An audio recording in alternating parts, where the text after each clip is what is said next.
started encountering my neighbor's cat presenting dead animals at my feet almost daily while trying to tend my garden. I've got a pretty large property and don't mind the neighbor's cat hanging out chasing mice and other things, but it's constantly walking right up to me and brining me dead things when I'm outside. I don't feed the cat and barely pay any attention to it except when it rubs up against me and purrs. I'll give it a quick pat and move on to whatever I was doing, gardening, etc. Otherwise I basically ignore it. Anyways, the frequency of dead things plopped at my feet has gotten to almost every day. I don't want to be mean and scare it or anything. It's welcome to relax or prowl the yard, but it's a long walk from one end of the yard to my trash cans to dispose of the things it brings, and it's getting old really fast. Enjoy the yard versus its owner's yard for some reason. It's an older cat and I don't think it's right to spray it with a water bottle or try to scare it or be mean to it as some suggested here. That's just not an option for me. I called my vet to get their advice and he said to soak cotton balls 1-to-1 with food-grade vinegar and water and lightly dab my wrists, neck, ankles, shoes, etc. The vet said the vinegar is totally safe for the cat, but cats don't like the vinegar and will associate the scent with me and in theory should stop approaching me and will likely give up trying to give me dead things. The vet said it might be a good idea to actually lure the cat to me with a simple treat to make sure it approaches me, smell me, dislike it and leave. So one quick stop at the market for the vinegar, cotton balls, cat treats and dabbing myself all over like my vet advised and I'm good to go. Voila! Problem solved, right? Nope. 1. My beloved dog wouldn't even come up to me the entire rest of the day. 2. My wife said I stunk and demanded I shower. I told her I still had a lot of chores outside in the yard and she said I can't step into the house until I showered. I told her I would shower after my chores. 3. The cat showed up as usual and brought me another dead thing, partial grasshopper this time, and I did what the vet said and gave it the cat treat. It not only approached me and didn't flinch at all at my smell, but went crazy purring and rubbing up against me after I gave it the treat. Like purring so hard I could feel the reverberations when it rubbed against my pant leg. Unusually, the damn cat followed me around most of the day and kept interfering with what I was doing, pruning, sweeping, etc. running in front of me while I'm carrying things to the wheelbarrow, zipping between my legs, laying down right where I'm about to trim. I gently move him and the little bastard kept coming back. I'd make sure I'd hold out my wrists for it to smell and that did jack shit. Cat didn't even care or seem to notice the vinegar smell. 4. I did a lot of work in the yard but still had more to do, so I was going to go take a quick nap on the couch and then get back to the yard, but my wife wouldn't have any of it and kicked me out. She told me to go nap near the pool in the nice shaded area I had set up with lawn furniture and a hammock. Didn't want to argue with the boss, so I went to the hammock. Took a nice nap only to wake up to find the fucking cat sleeping on my chest purring, ass right in my face. I gently let it down on the ground so I could get back to my yard work, and right there under the hammock another dead thing the cat left for me. Covered in hundreds of ants. FML. I give up. Update 2. First of all, I'd like to thank everyone who gave sincere well-meaning advice here, as when I say I'm not a cat person, I really mean I'm not a cat person. I don't dislike cats, but I've always grown up with dogs, and other than bumping into the occasional cat in the periphery, I have almost no knowledge other than the basic guy off the street. There seemed to be some conflicting advice in the thread: ignore the cat, pick up the cat constantly, feed that cat, don't feed the cat, instead of vinegar try citrus, no try peppermint instead of citrus, eat in front of the cat, etc. to answer a couple of questions from the thread. Maybe the cat belonged to the previous owner of the house and has hung around. Nope. I've owned the property for over 20 years. I had the former dilapidated house demolished and over the decades slowly added the main house, 2 small guest houses, the pool house, etc. The cat literally showed up on the day the new neighbor below the hill moved with their stuff. I simply connected the dots. Are there any poisonous plants in my landscaped yard? To my knowledge, no. I have a dog who I would take a bullet for, and when I hired the landscape architect and arborist, I made sure to request no thing would be planted that would harm my dog or any of the local wildlife, but at the same time I wanted to attract butterflies, hummingbirds, etc. For the same reason, despite it being a really easy solution to my ginormous ant problem, I refused to use chemicals, pesticides in the yard. Trial and error. Advice from the thread that worked or didn't work. First of all, I wasn't going to make the same mistake again of putting on a scent that would upset my dog. The day I tried the vinegar, my dog tried to avoid me all day and would only begrudgingly come to me when I insisted and called him over. The only citrus I had around was some strong citrus soap smell from one of my wife's fancy soaps she has all over the house. Tried it around the cat, nothing. Didn't deter the cat at all. I didn't try peppermint because I don't like the smell of peppermint myself. Ignore the cat completely, eat in front of the cat, but under no circumstance do I feed the cat. Didn't work. The cat would just stare at me and bob its head back and forth intently watching whatever I was eating, then bob its eyes to my mouth and just watch me chew. Still brought me dead things. I was strong. Held my ground. I didn't feed the cat even though I'm pretty sure it was asking for a bite of whatever I was eating at the time. Love bomb the cat, constantly pick it up. Go over the top to pay attention to it. To the people who gave this piece of advice, if you were trying to help, then thank you. If you were trolling, then congratulations, you got me good. Not only did smothering the cat with affection and constantly picking it up not work, it backfired. Hard. The cat became obnoxiously clingy and would demand I pick it up and give scritches, constantly interrupting what I'm doing. Sometimes it won't stop meowing incessantly until I do a quick pick up and scritch. Put it back down only to have it do the same thing less than an hour later. Man, I'm busy, I don't have time for is. So. Up to this point basically nothing worked. After trying some of the thread's advice? Significantly worse. Cat still came around every day. Every day still brought me dead things. Followed me everywhere, but now every now and then I gotta pick it up to rub its tummy, give it a scritch to hit the reset button so it would stop meowing at me. It incessantly follows me. There was only one single day where I didn't see the cat, or so I thought. I left really early in the morning to go pick up things I needed from Home Depot, drop by my local nursery to pick up their good secret sauce compost, basically run a bunch of errands. Came back in the afternoon and went about my chores in the yard, and as the hours passed it hit me. No cat. Not a peep, nothing trying to trip me as I carry things with a wheelbarrow, no demands for a pickup, scritch and release. Nothing. I just shrugged my shoulders at my good fortune of finally working in peace. It was getting late and I was hungry, and since I told my wife I was running errands, I guess she assumed I would pick up something to eat out, and she didn't pack anything for me.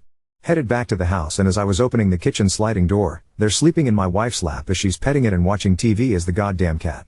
Oh hell now. My wife looked up and smiled at me, then quickly frowned and asked what's wrong? I said, what do you mean?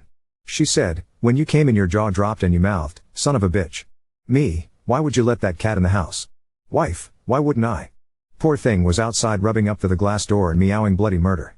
It was obviously hungry and thirsty. Me, oh my god. You didn't feed the cat, did you? Wife, of course I did. You think I'm going to let a helpless animal go hungry or be thirsty at my door? I thought I was going to have an aneurysm. All I could think about was the movie Gremlins when you were firmly warned never to feed the thing past midnight or else you're fucked. Now my wife's done it. She's fed the damn cat. I'm fucked. Me, this is the little bastard that has been giving me headaches with the ants for weeks by bringing me dead things. Wife, what are you talking about? It just showed up today. Me, holy shit. I just realized all this time, I don't think I actually ever directly mentioned the cat to my wife.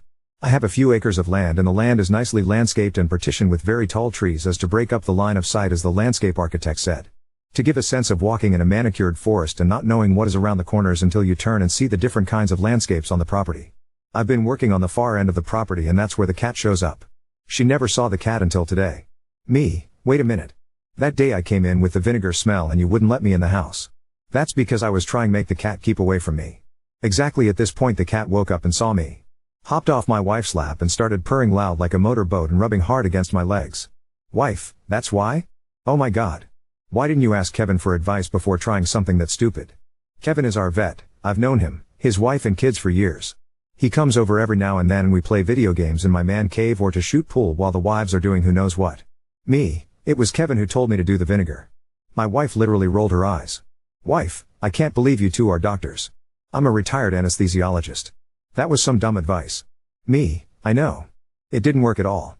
So I went to an internet forum and asked for advice. My wife literally laughed in my face.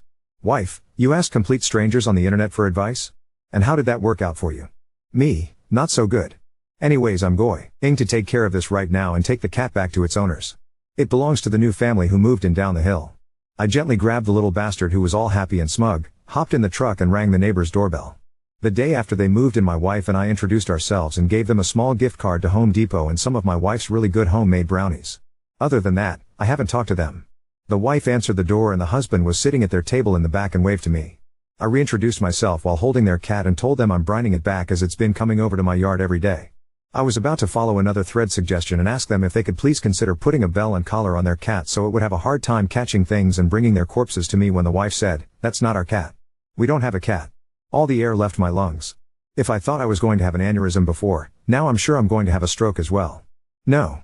Fucking way. This isn't their cat. A million things was going through my head, and number one on that list is I call bullshit. There is no fucking way. I live on a small cul-de-sac. I am the only house on top of the hill because I own the entire damn top. I've known all the few neighbors for years. This cat doesn't belong to any of them. This cat literally showed up on the day they were moved their stuff in. I was thinking, are these guys fucking evil douchebags who dumped their cat and trying to deny it? The words just plopped out of my mouth and I instantly felt like an idiot. Are you sure? Wife looked a little taken aback and said, "That's not our cat." She sounded sincere and her face looked convincing. The husband came to the door and said, "Is there something wrong?" I said, "I thought this was your cat and was brining it back to you. It showed up the day you guys moved in." The husband said, "That's not our cat." I've seen it walking around, but I think it belongs to one of the neighbors. He also looks sincere. Are they just world-class bullshitters? There's no way this isn't their cat. What are the odds? Their little kid, who looked like she was maybe 4 years old or so, came to the door and smiled at me and the cat. Okay, here we go. Kids don't bullshit. They are brutally fucking honest, and if this is their cat, this kid is going to spill it right there and then. Nope. The kids all like, a kitty. This kid had no idea of this cat. This cat isn't theirs. I could only think, oh my god. Fuck. Fuck. I sheepishly apologized for the error and left with the little bastard. It was before 5, so I called Kevin, the vet, and told him I'm bringing the cat over to see if it has a chip. I dropped by his clinic. They scanned the cat. No chip. Kevin examined the cat and estimated it is around 7 or 8 years old. Said there is no way this is a feral street cat, as this cat is broken and way too used to being around people. What do you mean broken? Is something wrong? Kevin said, no, nothing like that. I mean this. He took the cat from me and cradled it on its back. It just stared at him calmly. He put it on the table on its back and gently grabbed both hind legs and pumped them up and down and went chugga chugga chugga chugga choo choo. The cat just looked back and blinked at him. See? Broken. I had no idea WTF he's talking about. Cats are wary of complete strangers. Even house cats that have been around people all their lives. Cats don't just let anyone walk up to them, pick them up. And they will never let a stranger just put them on their back, exposing their vulnerable abdomen, and let them reposition them like a G.I. Joe action figure with a kung fu grip like this one does. So what? So it's really just super friendly. Kevin, you're not getting it. I've never seen a cat as chill as this cat. No one has. They don't make cats like this. This cat literally gives zero fucks. Even to its own peril. Even the techs noticed it. They were just passing this cat around, putting it in all positions, holding it, petting it. This cat didn't give a fuck. This goes way beyond being just friendly. It's broken, man, but in a good way. Maybe it's just developmentally disabled? Kevin, nope. Not that I can tell. In fact, I think it's probably above average intelligence. What makes you say that? Kevin, it somehow wiggled its way into your life and got your dumb ass here, didn't it? But I don't like cats. Kevin, I know. It's played the long con on you.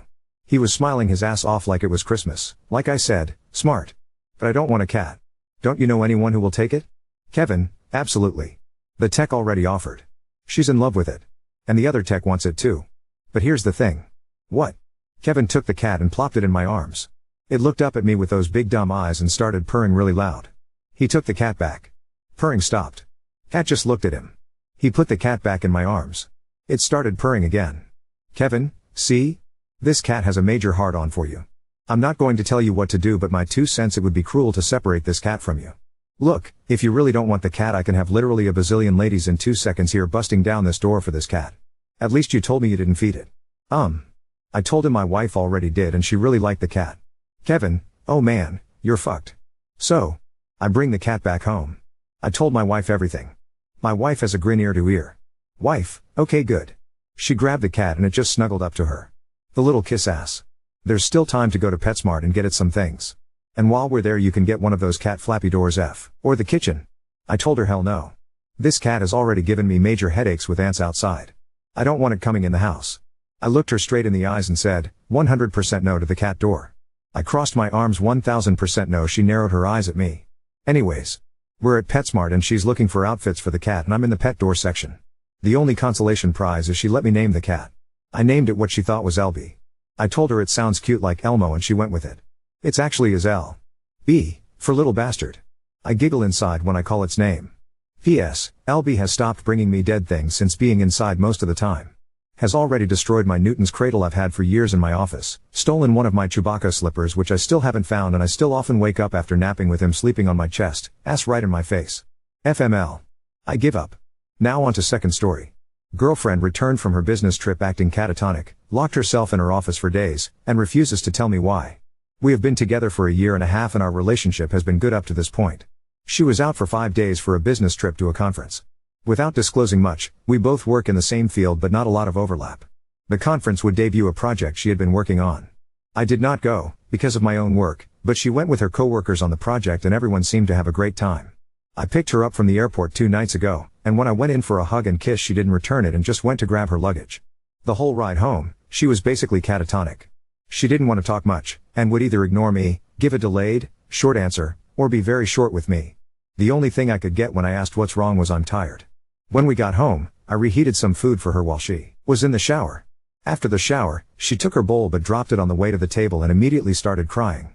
I tried to comfort her and give her mine, but she angrily said she wasn't hungry and was going to bed and went to our bedroom, where she ripped the blankets and her pillow off of the bed, brought them into her office to the bed she uses for naps and closed the door. She hasn't really left her office since. We are now on day 2, but I do see she is coming out of her office for food. I've sent texts asking to talk but she hasn't responded. The door is locked, but if I knock she will say she's okay but napping. She won't talk to me and I don't really know what's wrong. Obviously, something major happened. I checked social media but everyone was smiles online. I spoke to my friend who went with her, he worked with her on the project, and asked how it all went that first night. He felt the trip went well and everyone had a good time. I inquired more about GF after, and he did tell me there was a part of the trip about halfway through where she started crying over lunch, but he didn't have any other details. I don't really think she is cheating, but I also don't know what could cause this. Any help? We cannot guess at this. You are going to have to talk with her.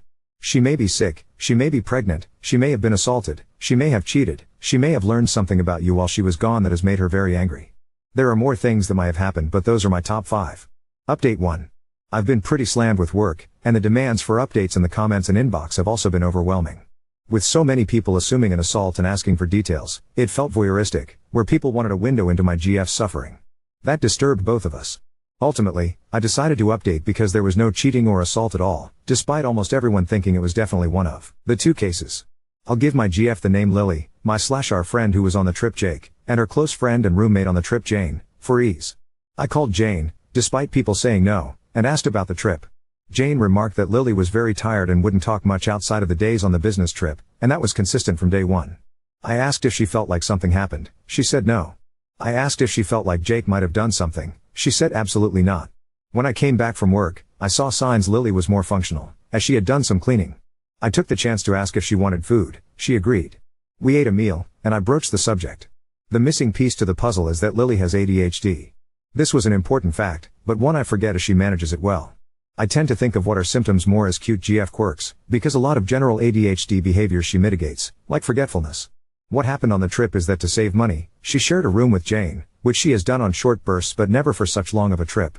As I mentioned, it was a business trip, so although Lily had a lot of fun, she was working both physically and socially for up to 20 hours at a time. She had nowhere to go and reset at the end of this.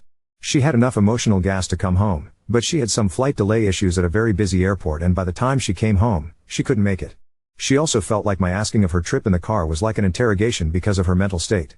Her ADHD has never come like this because she manages it well and hasn't been in this environment in a long time. We decided that from now on, she should have her hotel room by herself, or with me, regardless of the cost. I also agreed to not ask any questions when I pick her up from her flight, and she will instead tell me what she wants. If not, I will ask another day. We came up with some other plans so that I know how she is when she comes home. Saturday night we went to an event, she had fun, but crashed immediately at home. It was more on the scale I am used to after a 3-day trip. She has cleared her schedule for the next week to recuperate. Edit, everyone is stuck on Lily's travel expense. I have copied and pasted the comment, for those unable to search on their own. This better explains Lily's job. Think about when you go to a convention, where someone is selling items at a table. These individuals have to often buy their booth and pay for their hotel to travel to the convention. I use the term business trip because for Lily, Jake, and Jane, this is a business trip. They are there on business, not vacation. Additionally, many people are convinced this is an excuse to cover consistent bad behavior. It has never happened before. She was stuck in the most crowded airport in the country for 7 hours longer than she was supposed to be. She hadn't slept for 5 days, and hadn't eaten in a day. This led her to a point where she felt sick, and by the time she came home it is 1:30 a.m. and she is exhausted and hungry. This was an exceptionally bad day for her, which resulted in her behavior. It was not out of malice or entitlement, and it is not how she would act in any other situation. Everyone deserves a little grace now and then, which is something that Redditors do not seem to understand. For those convinced that she is lying, and still must be assaulted or have cheated, and those who rooted for her to be raped, those who are just being rude because it's the internet, or for those who choose to waste their comments pretending to be Lily's doctor, I hope you find a better hobby in your life. I hope you can find the resources to deal with your immaturity. I am done with this account. The problem is solved, and the update is there. If nothing else, I have learned that Reddit is a terrible place to receive any kind of advice. As a fellow editor who travels to see conferences for work, often has to share a hotel room, and has to be on the entire weekend. I fucking knew it lol. It's really overwhelming and throw in a bad travel day and you're just over the top. I'm glad she's okay, just give her some alone time to let her batteries recharge.